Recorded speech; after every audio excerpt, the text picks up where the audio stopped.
All others?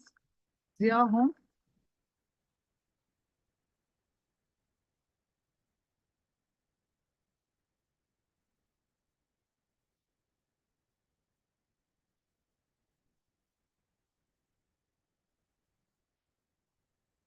Five objects, not one. What are the five objects?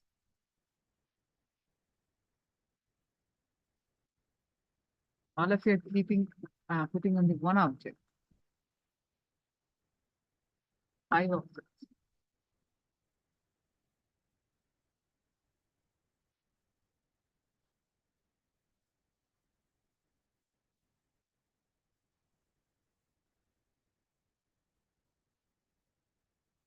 All right. So, mobile phone is not manifestation. Mobile phone is there anyways. Mobile phone is not manifestation easily. Yes, surely mobile phone is there on my right side, but it is not manifestation. There. But anyway, it is there. Mobile phone is there.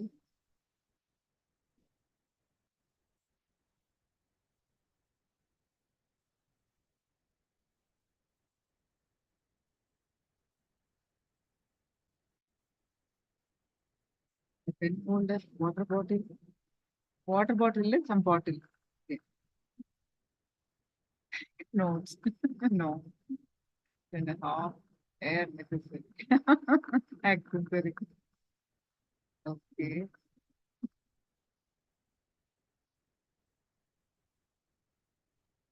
Two out of 0, 2 out of 5.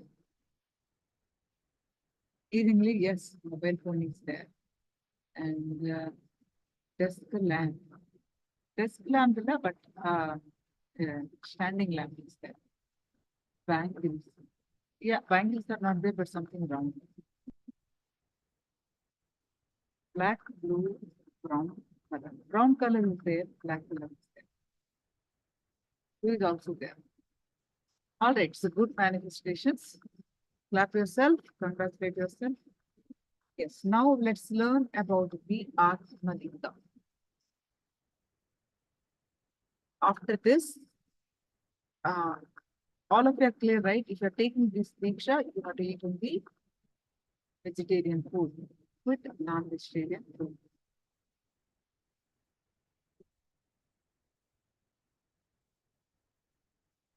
And you are entitled to receive Atmalinga, which is, what is that? We'll learn, understand.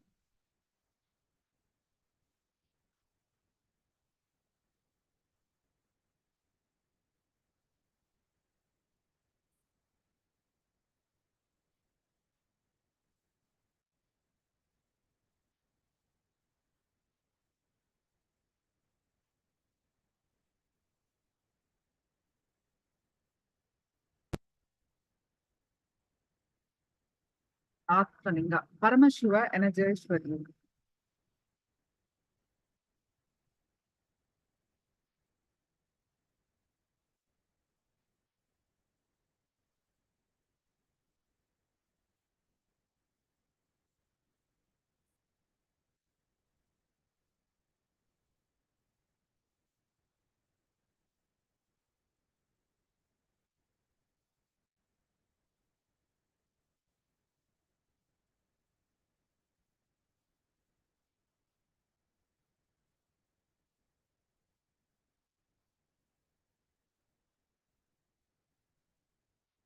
So Atmalinga is cosmos is ultimately formless.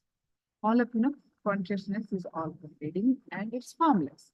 But to give you a form of the universe, it is the linga. Cosmos coming into form is the Shivalinga. Atmalinga is programmed to radiate the cosmic DNA to the supreme consciousness. Atmalinga is specially energized to keep your Kundalini energy high and to make the enlightenment happen in you. Atmalinga is an embodiment of Paramashiva, Paramashiva Shakti, and Guru. This Spatika is crystal. Atmalinga is the crystal, pure crystal, which we call in Sanskrit Spatika. The Spatika Linga represents the pure consciousness of Paramashiva. There is a Sri Chakra carved on top of the Linga. The Sri Chakra carved on top represents Devi Parashakti. On top, there is one point, the Bindu, that represents the wood. All three in one is Atmalinga. Atmalinga embodies oneness. Atmalinga does not need any room, no lifestyle change, no prerequisite, no ritual. It is a pure gift to you, representing you to have been initiated into oneness. If someone of you want to take initiation into worshipping this deity every day, then you can take Vishesha Diksha.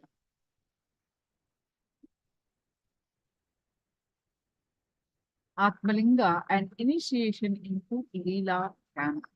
In Hindu tradition, there is a concept called having your own deity, my own version of Paramashiva. Atmalinga means he's just my version, nobody else is allowed. Atmalinga is only for you, your own personal deity. Atmalinga means he's just my version, nobody else is allowed. That is the beauty of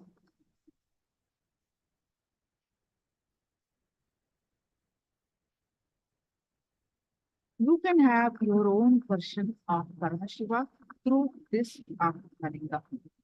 When you go to temple, you can feel it is your own.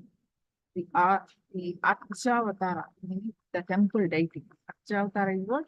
One who receives the Archana. Is for all. He is not just for you. You can have your own deity with Atmalinga and initiation into Leela Dhyana. You can have your own deity with whom you talk whole day and night. How many of you have that habit of talking to Swamiji's photograph? Practicing the presence of Guru. Bhagavata acknowledges this process as a very powerful spiritual practice. That having your own version of Guru or God and relating is a very powerful process. It is called Leela Dhyana, literally living with him.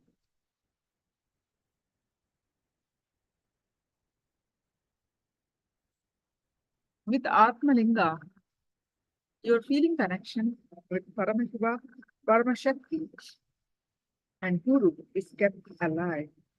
When the Bhakti is alive, you are showered with miracles continuously.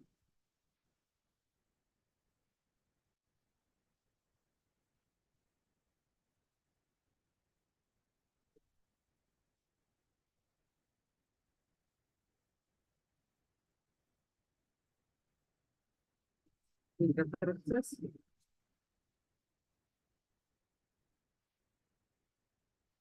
to whom with devotion worship me properly, he said, telling, I will grant a dwelling in my abode, which is unattainable by others.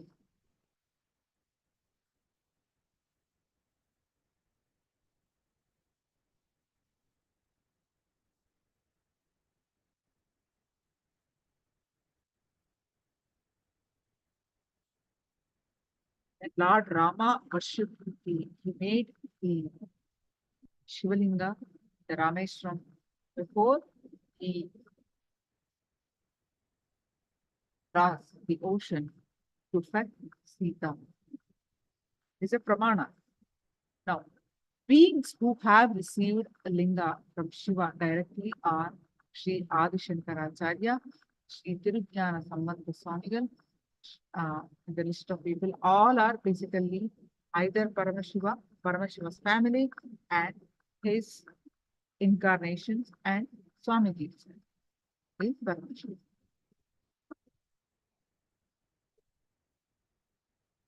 Atma life's lifestyle guidelines.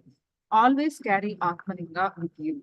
First, if you can wear it on your body, you can make it a chain or a bag and have the Atmalinga in it.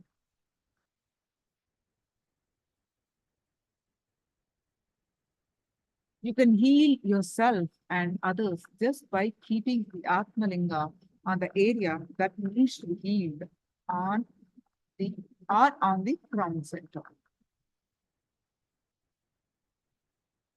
How to receive your Atmalinga.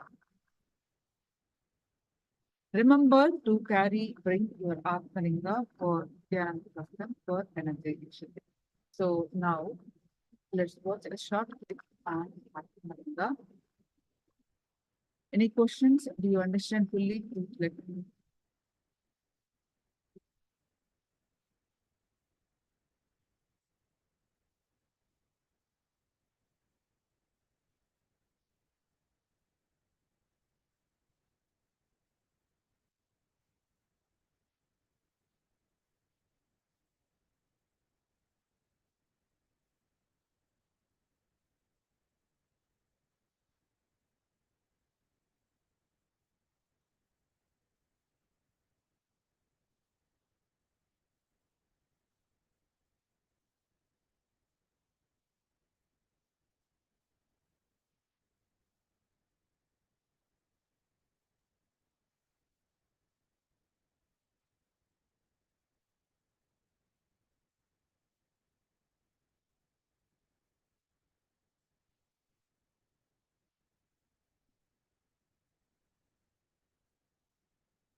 The whole universe, the geometrical form is Sri Chakra.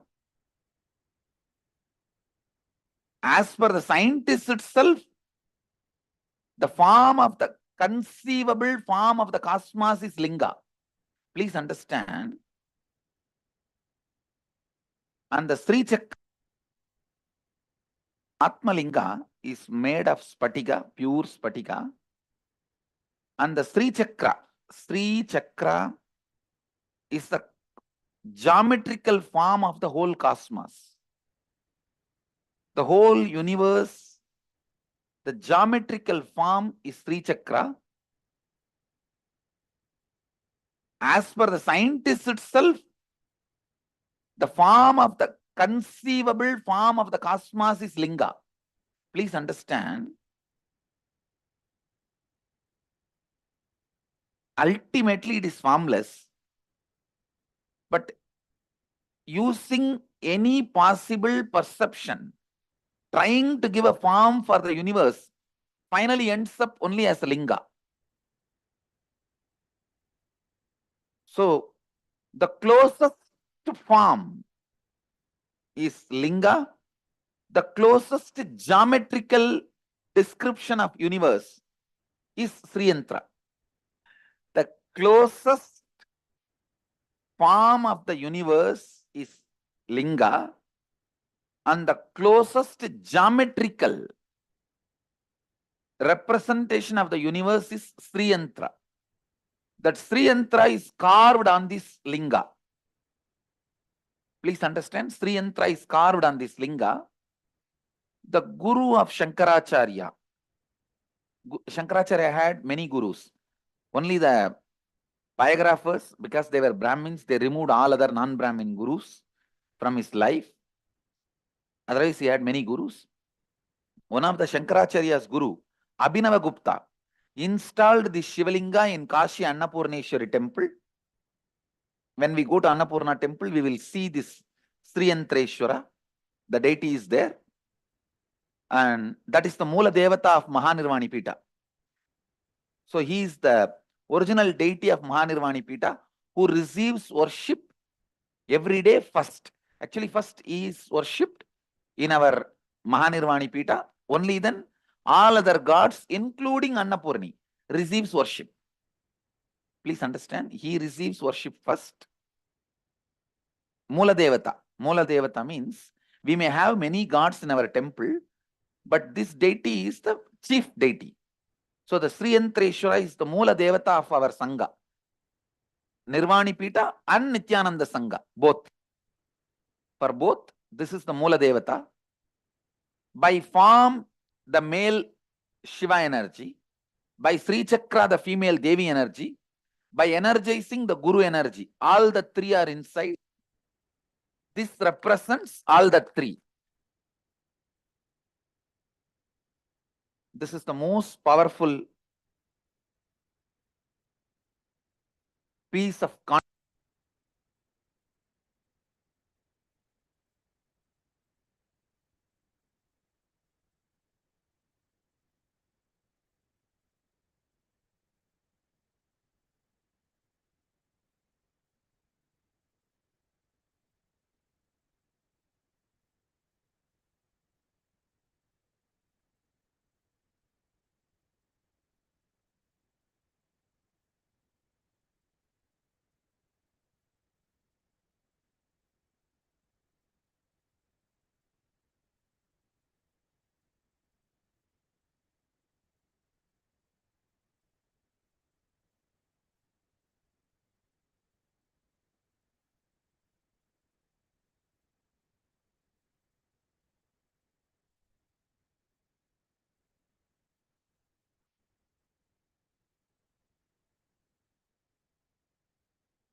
Any questions on the Shiva Diksha level 2 and also the Atmananda?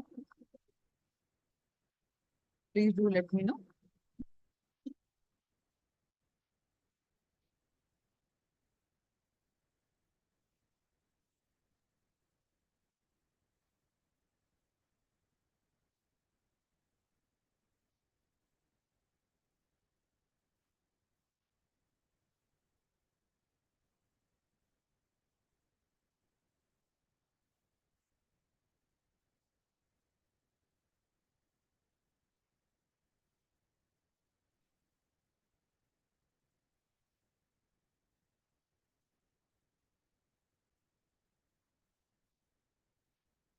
Who to receive the Atmananda? We will be giving you the Adi Kailash.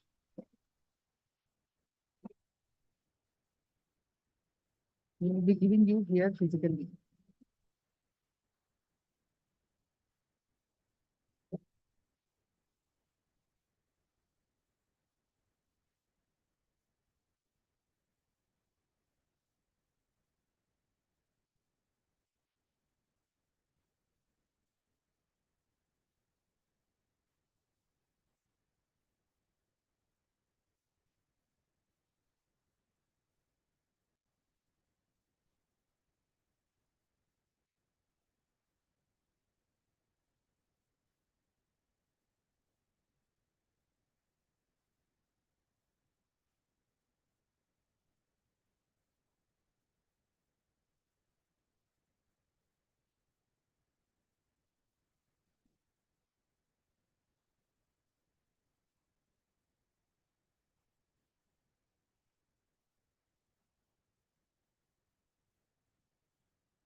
Right?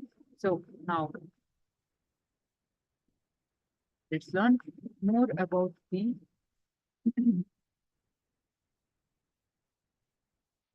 Atmananda. So let me finish.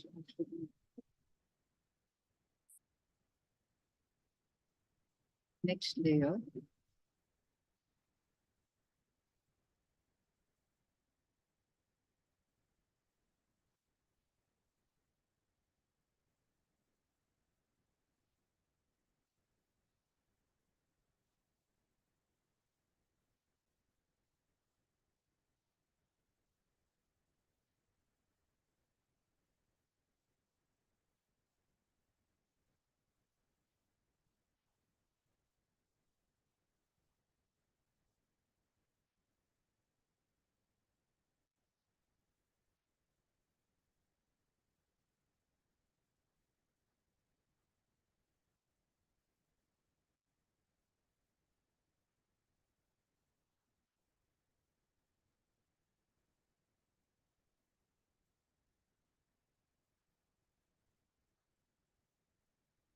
Now let's understand the miracle.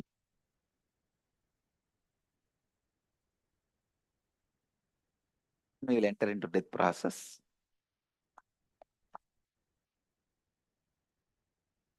So that it will lead to new birth. Listen, Satmalinga is made of spatika, pure spatika, and the Sri Chakra is the geometrical form of the whole cosmos. The whole universe, the geometrical form is Sri Chakra. As per the scientist itself, the form of the conceivable form of the cosmos is Linga. Please understand. Ultimately, it is formless. But using any possible perception, trying to give a form for the universe, finally ends up only as a Linga. So, the closest form is Linga. The closest geometrical description of universe is Sri Yantra. The closest form of the universe is Linga, and the closest geometrical representation of the universe is Sri Yantra. That Sri Yantra is carved on this Linga. Please understand, Sri Yantra is carved on this Linga. The guru of Shankaracharya. Shankaracharya had many gurus. Only the biographers, because they were Brahmins, they removed all other non-Brahmin gurus from his life. Otherwise, he had many gurus. One of the Shankaracharya's guru, Abhinava Gupta, installed the Shivalinga in Kashi Annapurneshwari temple. When we go to Annapurna temple, we will see this Sri Yantreshwara. The deity is there. And that is the Mula Devata of Mahanirvani Pita. So he is the original deity of Mahanirvani Pita who receives worship every day first. Actually, first he is worshipped in our Mahanirvani Pita. Only then all other gods, including Annapurni, receives worship. Please understand, he receives worship first. Mula Devata. Mula Devata means we may have many gods in our temple, but this deity is the chief deity. So the Sri Yantreshwara is the Mula Devata of our Sangha. Nirvani Pita and Nithyananda Sangha, both. For both, this is the Mula Devata. By form, the male Shiva energy. By Sri Chakra, the female Devi energy.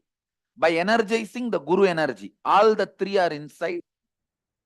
This represents all the three. This is the most powerful piece of consciousness you can have. And no need to do any puja, any worship. It is specially energized to constantly keep your Kundalini high and make the enlightenment happen in you. Is maintenance free, like me. You don't need to have anything done. There is, see, if you want to do puja, you have a freedom to do puja. But it is not energized for everyday puja. So there is no demand that you have to do it. If you are enjoying doing it, do it. Otherwise, he is energized fully independently to act as a independent intelligence of literally having a piece of guru with you. Your own guru and God for you. It's usually traditionally called Atma Murti. Means your own consciousness. Kathopanishad describes the soul consciousness in the body is in the shape of Angushta Matra Purusha, in the form of the thumb, means linga. The consciousness is residing in your inner space. So as Kathopanishad describes how consciousness is inside you, this linga is created. If you want to know more about it, we should hear from people who already got it and started using it in their day-to-day life. Come on. How many of you here already have one, got in Cambodia or and using it in your life, day-to-day life? Come on, you share. It is like a, you can use it for healing. You can use it for anything you want. JG, I got the Atmalingam in Cambodia, and it's one of the most miraculous healers. It's just like having JG in the palm. I mean, Swamiji in the palm. So, I have a girl who works at my home, helps me around with the household work. And she had a dream that in her village, which is somewhere near Tibet, they do a lot of black magic. And generally, if you don't like each other, they do something there apparently. So she had a vision, a dream or something, where she felt like someone had poisoned her. And when she woke up, she was actually like very sick and dizzy and all of that. So she came running to me at around 2 o'clock in the morning. And I just took the Atmalingam and kept it on her head. And within 2 minutes, she went and puked out some black liquid. I was there when this happened. And that's it. She was completely all right. There's nothing else. And related to this, even related to wealth creation, I remember my husband said that he just he said, oh, people will go to IA if they have more money automatically, like, blah blah blah, something about it. So I said, oh, only money, right? Okay, fine. So this year it'll increase by a certain amount of money for you. And I said, just come over here, and I gave him some healing with the Atmalingam. The very next day, the companies that he had not applied to, two of them made him an offer. And it's not that he has got great experience or any such thing. They themselves emailed, they said, please come for interview. Within 1 week, he was offered so much money that was just completely beyond his belief. Completely beyond his belief. And just because he rejected one of them, they are upping the offer now. And he's telling, I don't know why they want to give me. What have I done? So it's the Atmalingam. That's it. Come on, anybody else has anything to share who has received Atmalingam in Cambodia and last Varanasi IA? If you have received Atmalingam and you have stories to share, you can project. He is the he is the Mula Devata. You can see Sri Chakra on that Shivalinga. He is the Adidevata, or the chief deity, god of our Mahanirvani Pita. This Mahadeva is installed in Annapurni temple, which you will all be seeing when we go there. It is installed by Abhinava Gupta, Guru of Adi Shankara. Go ahead, Ma. There have been definitely great changes because Varun and myself landing in Cambodia itself was a miracle. And with this now, I used to work as a speech therapist, but something makes me get some sort of an insight. And it's like I just think of you, and then I'm doing whatever has to be done.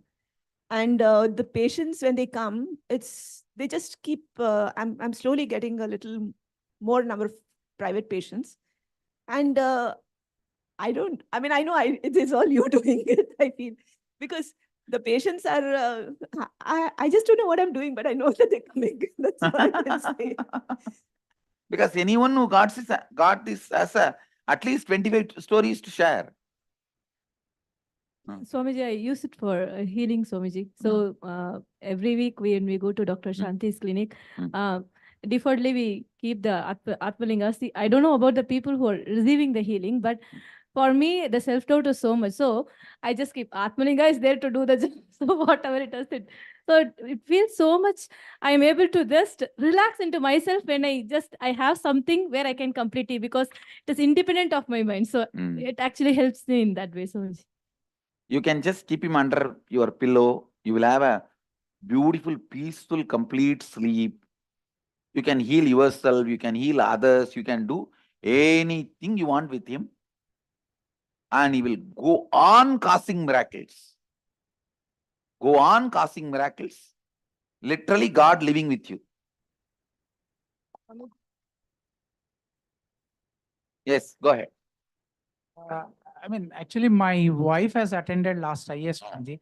She got the Atmalinga. After she came back from Varanasi, one day, like after coming from office, it was hectic day for me. I have this partial headache, so I was feeling severely that. I mean, if I get that headache, I'll just be vomiting and complete rest is required, that kind of situation. Then she said, I'll heal you. She put Atmalinga and did the healing for 5 minutes and that absolutely no pain after that. And I was able to sleep very normally and the next day was very calm. So, two miracles in this. One, headache got healed. Second, by wife.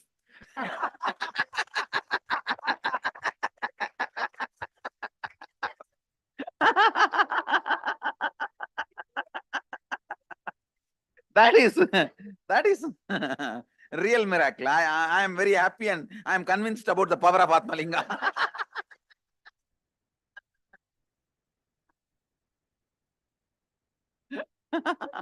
Come on. Swamiji, I got the Atmalinga in this last month, May, Varanasi, in this hall only. Yes. And actually, I had jet lag. I had traveled 20 hours and here also I was sitting. Because I was keeping the Atmalinga here all the time, it was very easy for me. Then I went to Chennai and then there I got fever and all. But I didn't feel much tired. Usually, I'll be so much affected mentally also. I totally for 15-20 days, there was fever like 100 and all. I was doing normal things.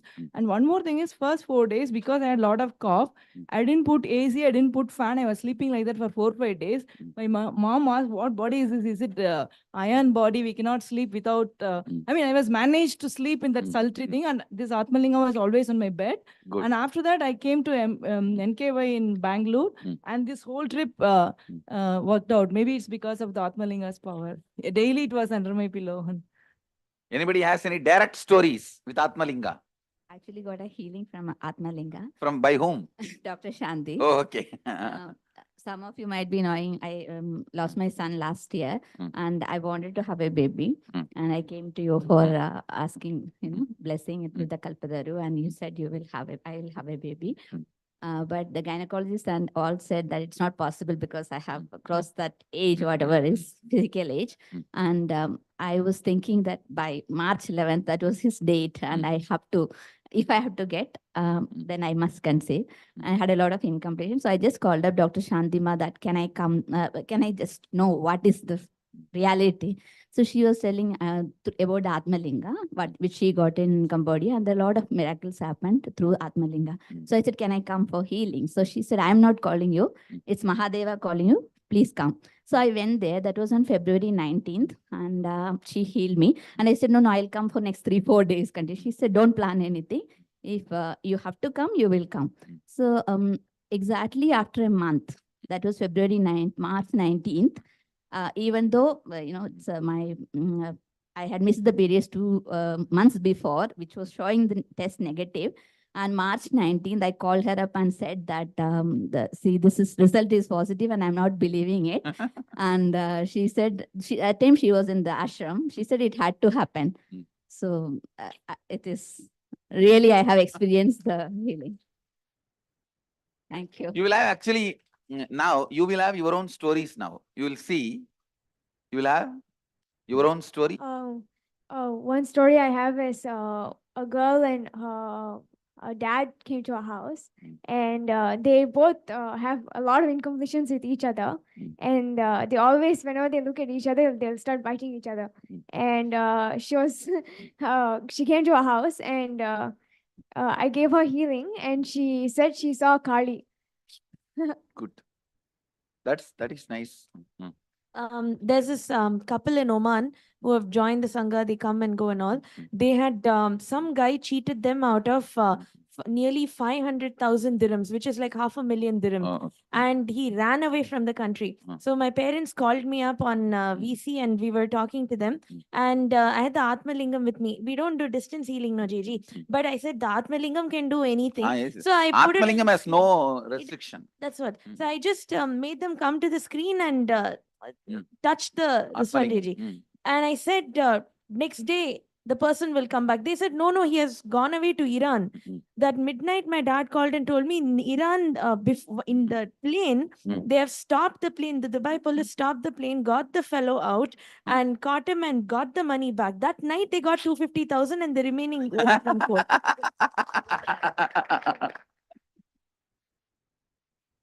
Atmalingam has enough of stories. I tell you guys, I think in our whole Sangha, the largest story attributed is Atmalingam only. Only he has largest number of stories. I had a question about, they're talking of healing with Atmalinga, right? So can we, if someone loses the healing initiation, can we still use the Atmalinga to heal? No. Atmalinga's healing has no restriction and it has no problem. But the person who is eating non-veg, through his body, he will not be able to radiate healing power to others. But even if he takes non-veg, he will be able to heal through Atmalinga. Yeah, because that is not his power, na? Yeah. That's Atmalinga's power. That's what I'm asking. Okay. Thank you. Swamiji. But I'll prescribe that you maintain vegetarian food. Otherwise, you see, healing is not just helping the other person alone, ma. When through your body, when the energy radiates, you also experience. Now you will not have the benefit. Only the other person will have the benefit. You understand? No, sometimes, Swamiji, it's very easy to lose the healing initiation if you have something with, by mistake, if you have it, you lose it. What I'm That- saying, in no. those You cases. see, you are aware and you take care that you don't eat poison, na? Then have that same awareness, not to eat non-veg. That's all. No, I'm not only for you, for anybody. For anybody. You are putting something into your mouth. Come on. You should be then. Swamiji, there was one girl working in our office. She was making just 15,000 rupees. And her father was a this smith. Goldsmith. Not goldsmith. Iron Smith. Iron smith. And he had internal blockage. And he wanted to do a surgery which was costing 1,50,000. So I said, I don't know anything. You come to the temple and we will give you healing. So we put the Atmalingam on him. So then what happened is that I gave him healing. I said, I don't know what will happen, but I am sure your solution will come. That day evening, they run back to the temple at 6 o'clock. And they inform me that through ESIS, a government scheme, which the daughter was eligible for, they filled up all the forms in 4 or 5 offices. They said every place we reached just in the nick of time, and somehow people all wanted to help us out. Within 1 day, which is normally a procedure of 1 month, got over. Next day, the same doctor who was charging 1,50,000 was registered in ESIS, did the surgery free of cost in the same hospital. Yes. See, he finds some ways, I can tell you guys, the maximum possible conscious intervention, the divine intervention happens the moment you bring Atmalinga into the scene. I have seen in every time, and above all, be very clearly informed. I personally energized all the lingas. And I personally stand guarantee for their powers and the way they will protect you and raise you to the higher level with all my integrity. And it is given inside a Bhasma bag. See, the Bhasma bag is a tradition. Whenever Mahadeva initiates somebody, it is recorded in many of the Puranas and stories. He gives Bhasma bag and Japamala. Japamala already, all of you got it, means Rudrakshmala. That's why I am giving only Bhasma bag. Rudrakamum Tirunitruppayum. In traditional Tamil, they say that the Rudraksha and the Bhasma bag is given as a symbol of initiation. So that is why Mahadevas is kept inside the Bhasma bag, and it's also a protection. Protection. He does not demand any lifestyle change from you. Means there is no such thing, you have to give up non-veg and all that. I recommend it personally is different, but he doesn't demand any change in your lifestyle or anything. He continues to radiate the energy, and he also does not need any regular puja or attention. You can just keep him. He will be there happily like Mahadeva. Mahadeva, when he gave birth to Subramanya, the Garbha needed a water body where it can get cooled and assume the body. So that coolant, water body, see, just like in your mother's womb, there is a water body on which your body happened. So for that, he released water also. That water only became Rudraksha. So that water is the Rudraksha. That Rudraksha usually is used to keep your body and mind in the highest possible energy, especially when it is energized by a master. It just keeps your body and mind always like a battery bank. How you have a battery bank for your cell phone? This is a battery bank to recharge yourself continuously. Gauri Shankar is the best. But for each of your nakshatra rasi, you have a different you can wear. But Gauri Shankar is the ultimate. Gauri Shankar means the two Rudraksha will be together. That's the ultimate you can use for on your body. It will always be keeping you in highest possible energy. There is one higher level Rudraksha where the three will be together, but in the market it is literally not available. Very rarely we got some 32 pieces which I am wearing. That big mala which you see, I am wearing, that is 3 Rudraksha. But after that, still we are not able to get any more pieces. Only this Gauri Shankar is the available best Rudraksha. Gauri Shankar gallery has it. Trijuti they don't have. Means the 2 they have. That's the best to wear. See the Rudraksha, if you X-ray, you will see a separate quarters inside. Then it's original Rudraksha. For the seed, there will be quarters. 5 mukhi means 5 quarters will be there inside. 10 mukhi means 10 quarters will be there. So all the Rudraksha we have is thoroughly certified by the lab. And I stand for the integrity of all the Rudrakshas we have.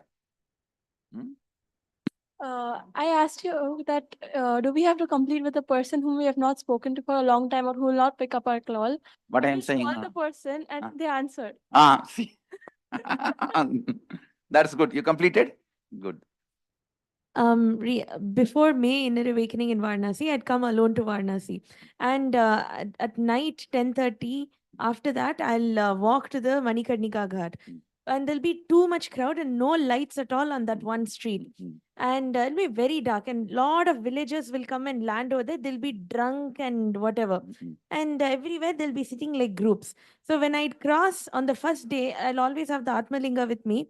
These guys, I noticed that they'll not even bother that I'm walking or anything. And soon I got comfortable, so comfortable that I'll not cover myself with that big shawl or something. Then suddenly one guy said, Sahib, You are always coming here. They were addressing me as a man. Even though my hair was there, my kumkum is there. Then for 2 seconds, I didn't understand, thought he's making fun of me or something. Then many of those people were like, Swamiji or Baba, like that they'll call. And while I'm going down the steps and everything, then only I understood that I'm literally appearing like a guy for all the 5 nights I meditated there. That level of protection.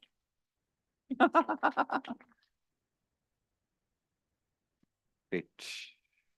Can we also have like things like can we have like things that we think are non-vegetarian but they are actually vegetarian? What is it? You tell me what all like that.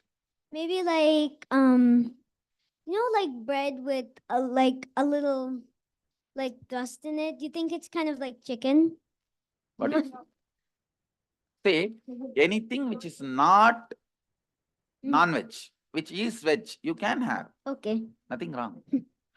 Cauliflower is okay. Cauliflower is vegetarian. Why I don't encourage cauliflower? Lot of worms are there. Then okay, no problem. Eat. I was talking about the Indian thing. Here, lot of worms are there, which gets killed. So that's the reason I told you. Yes, go ahead. Can you read blindfolded? With chambar aap enake.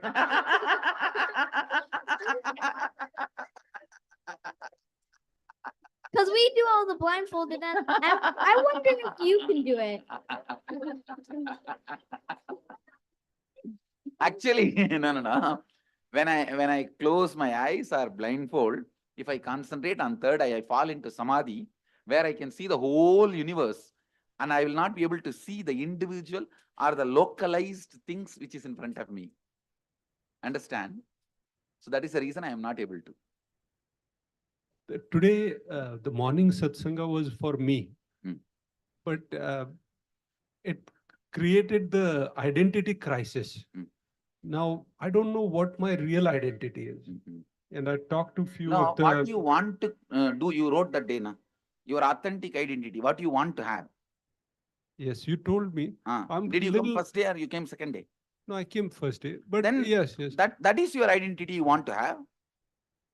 We did the exercise, no? We did the Yes, but you forgot that. You have to remind him, come on. Yes. Right. But Swamiji, like sometimes I feel like I'm Kshatriya.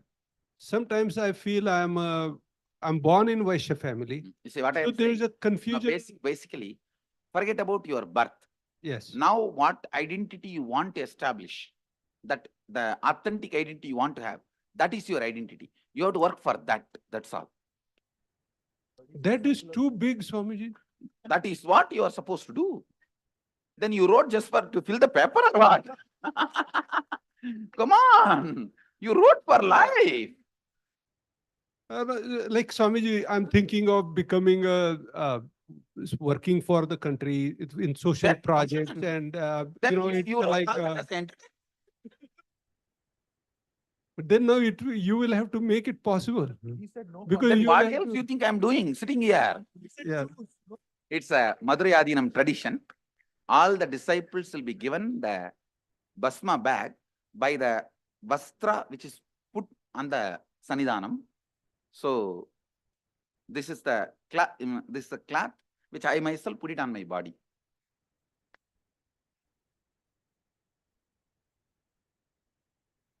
That's why the same color. I have not owned like a regular using, but I have put it on my body and literally like used on me. Swamiji, in this morning's satsang, when you talked about tantrums, I really related to that. I feel like I throw a tantrum all the time with the kids. Like if I need to get them ready, it's been happening since I've been here. I'm always like, get up, let's go. We have to be on time, this, that. And I feel like I've been more angry since I've been here. And I've now start completing. You will get out of it. That's all. Okay, thank you. Give me blessings, Swamiji. Tathast. Thank you. Thank you. And I also wanted to tell you guys that basma which is inside this bag, anything you wanted it to become reality. Take this Bhasma, one pinch, visualize that, and just blow the Bhasma in the air. And I commit with you guys, I'll make that into reality. Whether a healing or something need to be achieved in your life, this Bhasma will be the way of connecting with Mahadeva. Just remember me and tell that this is what I wanted, this is the space I am creating. Whether you wanted to achieve something in your office or business or your personal relationship, anywhere, anything, just blow that Bhasma in the space, it will go and do the job.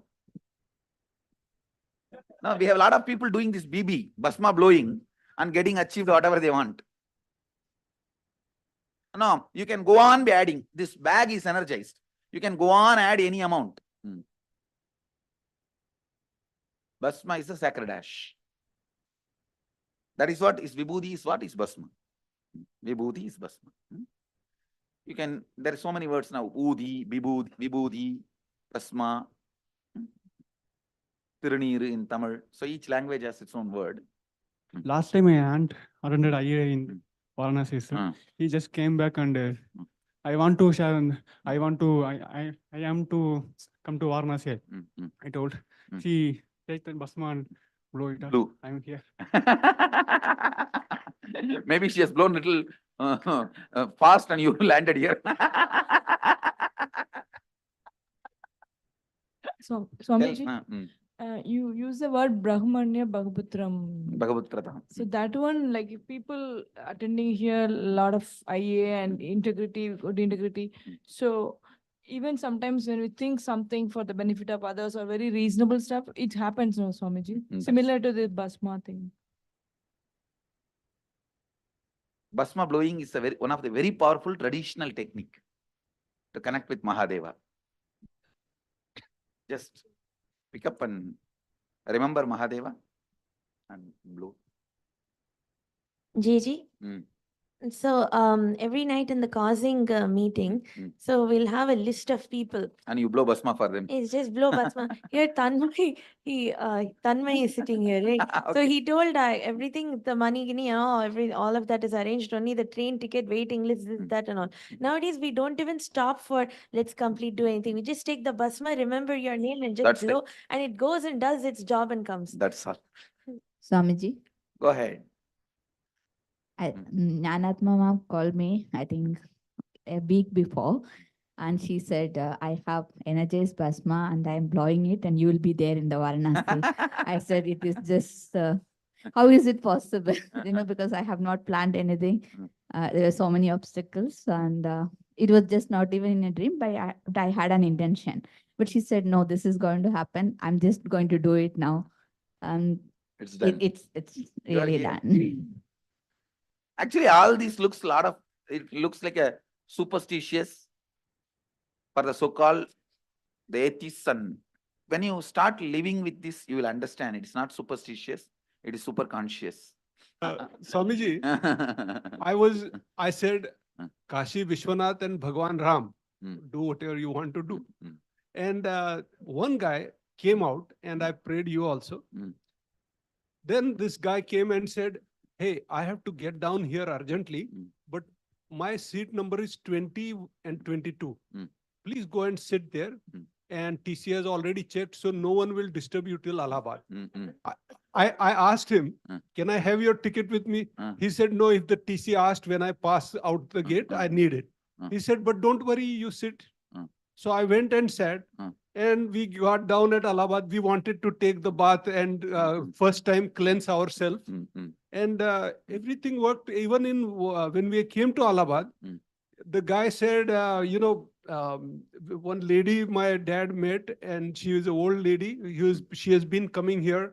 So all the places we wanted to go, she said, I'm going there. And she took us there, all those places. We had the dip and Sangam, everything. Great. And she came all the way to sit in the train again and come here. So it didn't charge me. He said he had to charge 6 tickets, no charge. Actually, in those days, I don't know about now. In those days when we have this color dress, in North India, no TT will ask for a ticket.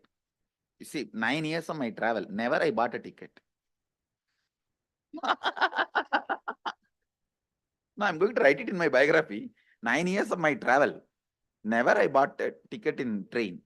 Mostly, I'll sit in that third class unreserved compartment. Whenever the TTs come, they always ask, Baba, did you eat? They'll ask the Hindi word kana. And if I say, I had it, they will go. If I did not give any reply, they will get the food and give and go. And I tell you, the people in Indian railway, especially in North Indian, they are the most religious people. I just have to put this on record. But I am telling you, I have seen in my personal life, because hundreds and hundreds of nights I have slept in the railway platforms. And the way they respect the sadhus, the way sadhus maintain their integrity with them, it's unimaginable. Unimaginable. Never ever I need to think about my food or any needs, as long as the train community is part of me or part of my life. And I have tons of stories about them and the people whom I met. But I have not seen better people than them in the mainstream society, the so-called mainstream society. And mainstream media is never going to tell the story to the Indians, where India is alive, where Bharat is alive. I tell you guys. I'm so proud when I saw that community and their integrity. Because many times I'll just live in train for even 20 days, 30 days. Anywhere it goes, I'll be going and coming, and I will not even know where it is going and where I am going to get down. I have no plan. And it'll all food or anything I need will come to my place. If it is cold, I'll see somebody comes and gives a blanket, Babaji, leaves it at my feet and does namaskar and goes. It is just a joy to see those people. And I always feel, even though I am begging only, whatever I get, let me share and eat with all the other beggars. That's all. My autobiography, it's already happening. It's happening. 5 volumes. Each volume is 1000 pages. 5 volumes. Already first volume is done. You can expect 2 volumes by this December. Swamiji, sometimes the third eye is also called the cave of Brahma. Some See, people. the Kevala Brahma. What is the story behind it? Kevala Brahma is Ananda Gandha, not third eye. Ananda Gandha. Huh? No, Ananda Gandha, which is below the heart and above the navel. When I am giving the healer's initiation, I will explain about it.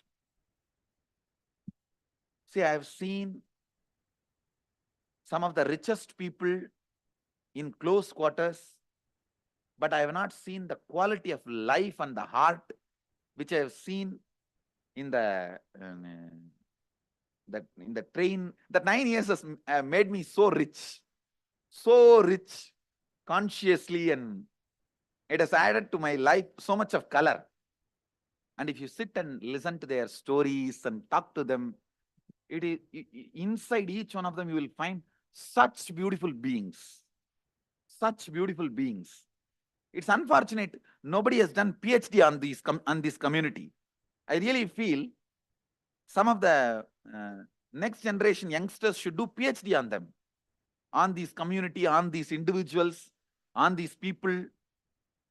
See, but I am not encouraging stealing. Please understand. No. All I am trying to tell you is, but the pain the other person goes through will be recorded. For example, see, if you steal from a person $2 million, yes, and the fellow doesn't care, he has trillions of dollars, right, you will not incur any sin. Yes. But if you steal from a miser 2 rupee, Yes. and that bloody beggar rolls on the ground and cries, you will incur more sin. Because that pain the other person goes through only will come as a sin, not the quantity or quality of the money. Only when the pain you cause becomes karma. Okay. Okay.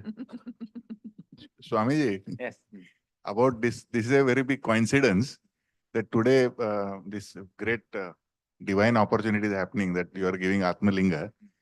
The story about Varangana in that Shivali Lambrur is like this only, that Shiva takes a form of a Vaishya and he goes to that Varangana to test her integrity only. And now I am understanding after undergoing various courses with you, this AIR, authenticity, integrity, responsibility, and enrichment. This lady, she accepts him as a husband for 3 days, though she is a Varangana. And he only puts one condition, that I have got one Atmalinga, which is with all jewels and everything. You have to protect it. If anything happens to it, then I will just leave my body. So she says, if you leave my body, I am married to you for 3 days. I will also join you as a sati. So he says, okay, let me see your integrity. And he creates a fire. And that linga disappears. And Shiva also goes into that fire. So this lady immediately decides that I am married to him for 3 days. I have given an integrity statement. And she jumps into the fire. And Shiva then lifts her up out of that. So that is that beautiful story actually. So and today only you are talking about this so many times about Varangana. It's definitely a coincidence. So we should know socially accepted or unaccepted is different and cosmically accepted or unaccepted is different. We should not confuse both. Kids now, before they go to college, the major problem is the decision making, what area they should go into. Now Astrology will help in a big way to guide. In big way. Okay. Horoscope will help. Swamiji, would you please suggest for authentic Shiva Mahapuran? Because there are so many. Motilal Banarsidas has published, which is written as per Vyasa. They have translated in English and published. Motilal Banarsidas publication. They have published all 18 Puranas from the original Vyasa's compilation with English translation. Thank you so much. That's the best translation I have seen. We can buy here in Banaras? I think in Banaras it must be available. They have headquartered in Banaras. Okay. Their printing press only is in Delhi, but they are spiritually headquartered in Banaras. Okay, thank you so much. I think maybe while visiting Ganga, we can buy nearby. I don't know where it is available. See, all the books I wrote, all the lectures I give, all the books I wrote is available freely in our website. 500 volume. You can go and freely download. And all my speeches are freely available in YouTube. You can go and download. All my songs, other chantings, the mantra and all I chant in the morning satsanga, Kathopanishad, like that. I have chanted many other mantras, Gayatri mantra, Mrityunjaya mantra, Rudram, all the mantras. In my voice, everything is available in SoundCloud. Go and download. I don't know whether full Rudram is available, but there are many mantras I have chanted. All that is freely available in SoundCloud. Go and download. Yes, that is what I'm saying. All the things I chanted, the chantings on me, by me, songs on me, by me, everything is there in SoundCloud. Go and freely download. If something is not there, send the email. We will immediately upload. I have sung, I think, in those days, some 20-30 hours of different songs. Everything is available. I have sung Arunachala Shiva also. Everything is available in the SoundCloud.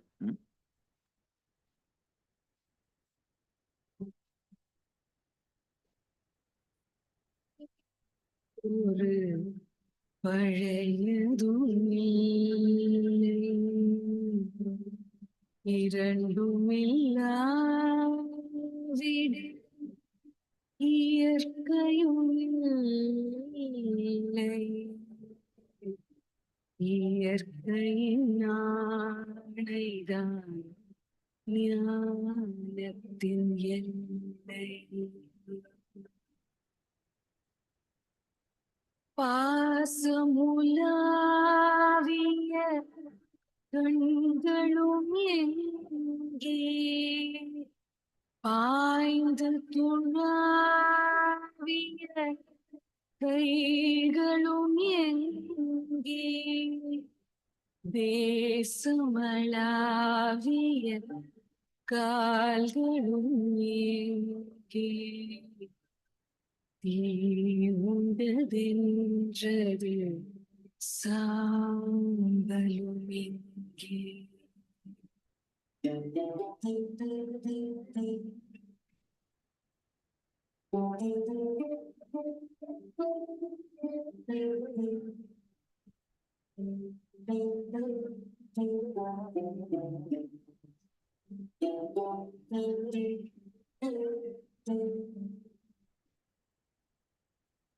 கண்ணில் தெரிந்தது காற்றுடன் போதே, மண்ணில் பிறந்தது மண்ணுடன் சேர்க,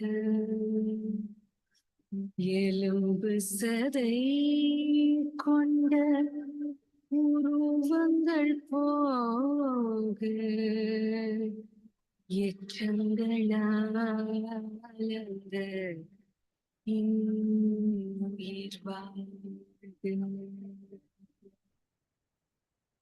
பிறப்பு இல்லாமலே நாளொன்று இல்லை, இறப்பு இல்லாமலும்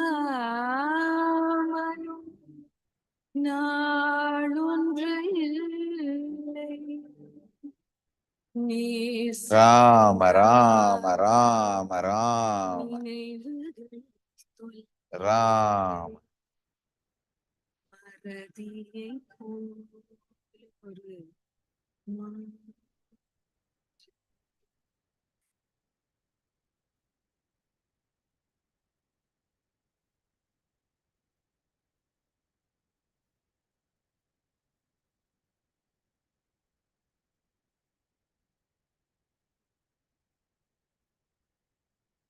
கடல் தொடும் மாறுகள் கலங்குவதில்லை,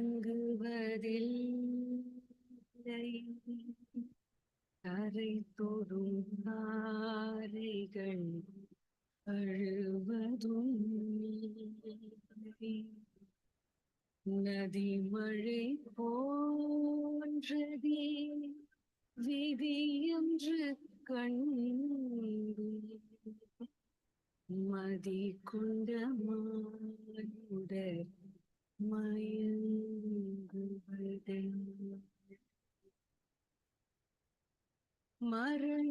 மரணத்தினால் சில கோபங்கள் தீரும், மரணத்தினால் சில சாபங்கள் தீரும். வேதம் சொல்லாதது மரணங்கள் கூறும், விதை ஒன்று வீழ்ந்திடில் செடி வந்து சேர்க்கும்.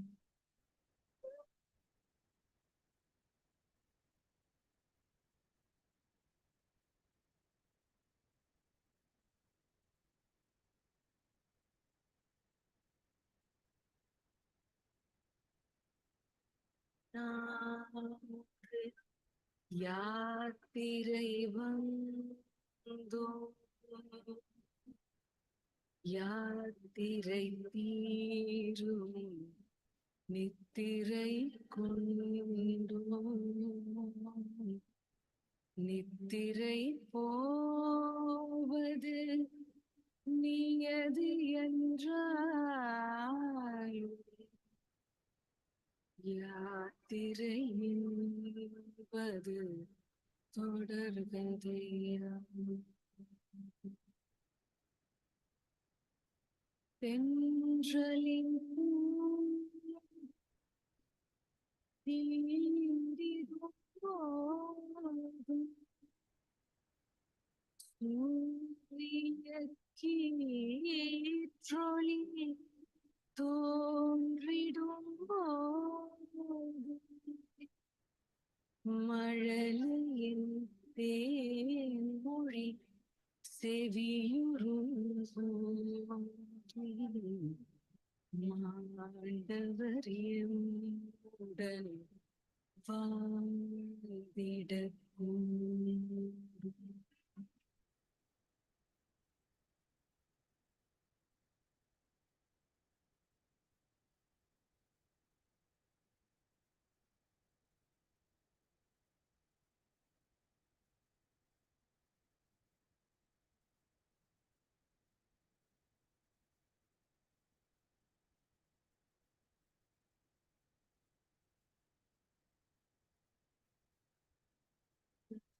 வாசங்கள் காற்றுடன் சேர்க தூயவர் கண்ணொளி சூரியன் சேர்க பூதங்கள் ஐந்திலும் பொன்னுடல் சேர்க போனவர் புண்ணியம் எம்முடன் சேர்க போனவர் புண்ணியம் See clearly. All your relatives and friends gathering, giving you the last respects and last rites.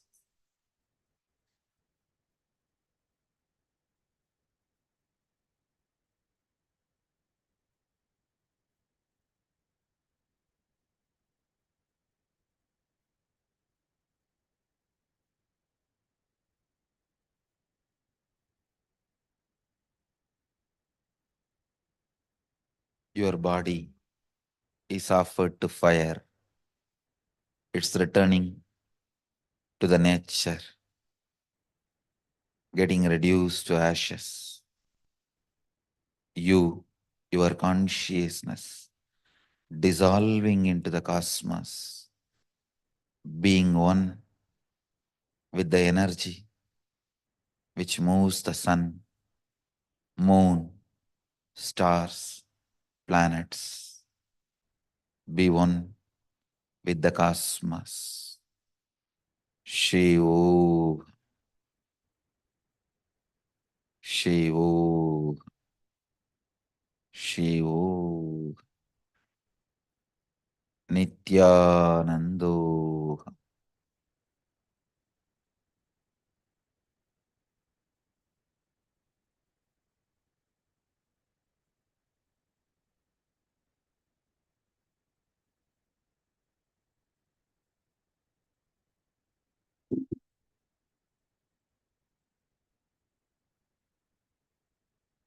ஜன்மம் நிறைந்தது சென்றவர் வாழ்க சிந்தை கலங்கிட வந்தவர் வாழ்க நீரில் மிதந்திடும் கண்களும் காய்க நிம்மதி நிம்மதி இவ்விடம் சூழ்க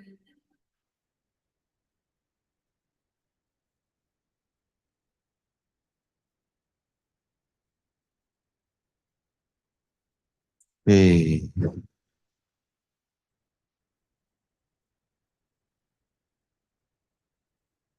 ஜனனம் ஒன்று புதியது இல்லை மரணத்தை போயொரு பழையதும் Shiv. இரண்டுமில்லா இயற்கையும் இயற்கையின் ஆணைதான் ஞானத்தின் எல்லை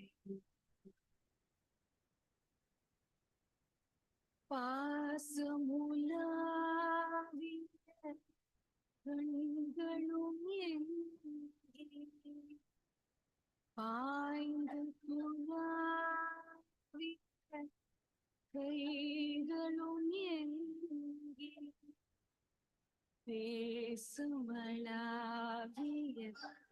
கால்களும் எங்கே ஈவுண்டதென்றது சாம்பலுமே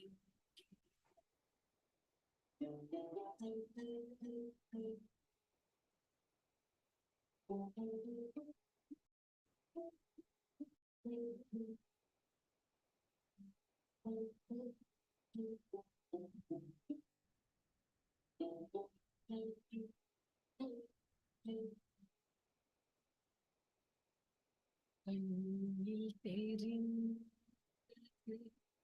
காற்றுடன் போது மண்ணில் பிறந்தது மண்ணுடன் சேர்க எலும்பு சதை கொண்ட உருவங்கள் போக எச்சங்களாலந்த உயிர் வாழ்ந்து பிறப்பு இல்லாமலே நாளொன்று இல்லை. இறப்பு இல்லாமல் நாளொன்று இல்லை.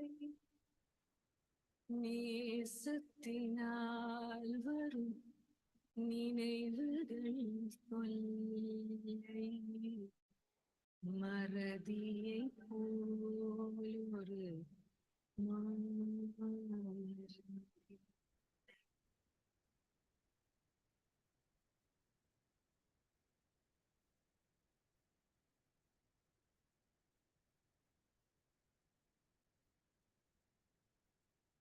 Hey.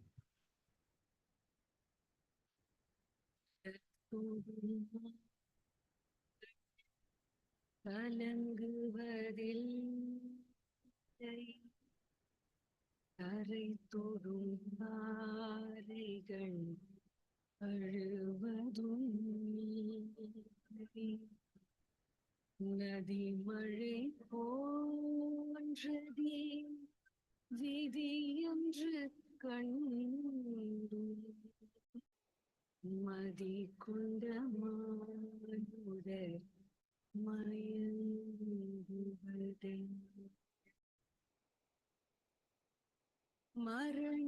மரணத்தினால் சில கோபங்கள் தீரும் மரணத்தினால் சில சாபங்கள் தீரும் வேதம் சொல்லாததை மரணங்கள் கூறும் இதை ஒன்று வேண்டிடில் செடி வந்து சேரும்.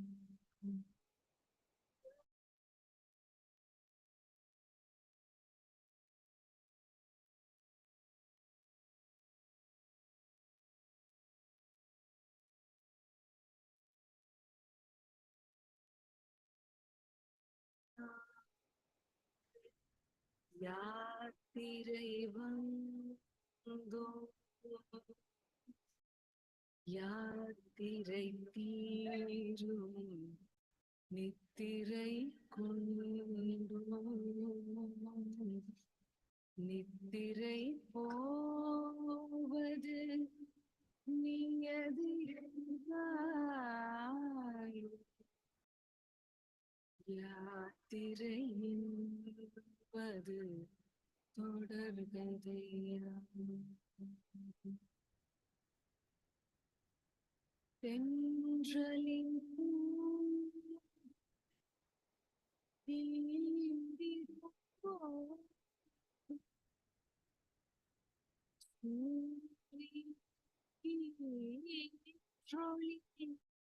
தோன்றிடும்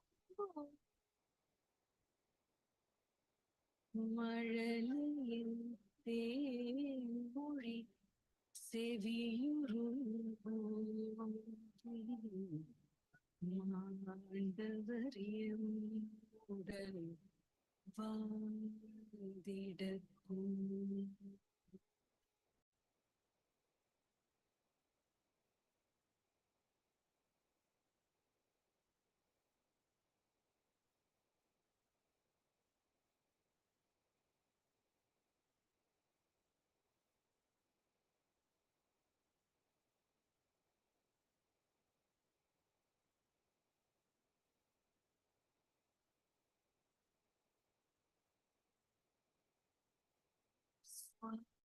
சங்கள் ஆறுதல் சேர்க்கின்ற தூயவர் கண்மணி சூரியன் சேர்க பூதங்கள் ஐந்திலும் பொன்னுடல் சேர்க போனவர் புண்ணியம் எம்முடன் சேர்க போனவர் புண்ணியம் எம்முடன் சேர்க